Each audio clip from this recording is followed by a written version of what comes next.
Hello, this is Barbecue Bobby, and this is how to build flying machines using observers, pistons, and slime blocks. Okay, so let's start off with the basics of how flying machines work. So, you have your piston and your slime block, and the observer is here to power this piston. And the reason this works is because when you actually move an observer, no matter what, if it's facing a solid block or transparent block, or even if it's just facing the air, it'll still give out a redstone pulse. So you'll see the observer is moved and it lights up these lamps because it detects when it's being moved and it actually sends out a pulse. Now, as you can see, I've added on to the flying machine, but we kept this part and we basically mirrored and flipped it onto this. So this observer is still facing into the slime block that's powering this piston. So let's give it a test. If we power the observer by moving or changing what's in front of it, it powers this block, which makes the piston push.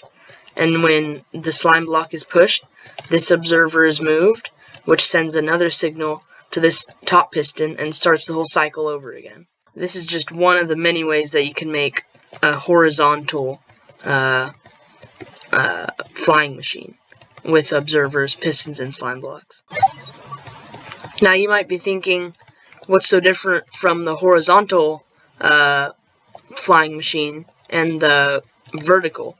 Well, we just rotated it, so now the pistons should be pushing upwards and be vertical, but as you can see, the flying machine doesn't work, and I'll tell you why.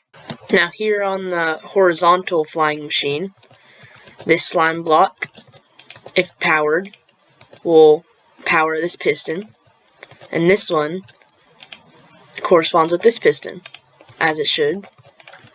But over here, when we go vertical, this one should power this piston, and it does.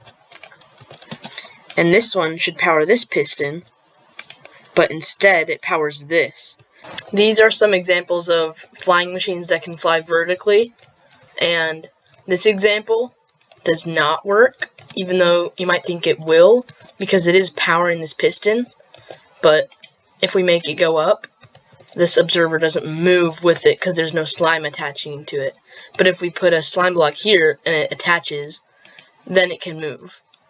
And if you wanted it to be one block wide so that it can fit into build it like this, where the observer is facing into this piston, but more vertically, and this one is facing into this slime block, but not from over here.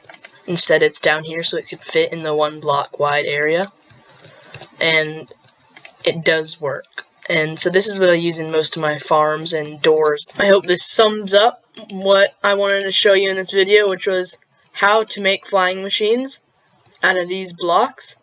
And I think as long as you understand what the observers are powering and what the pistons are pulling, you should be pretty much good to go.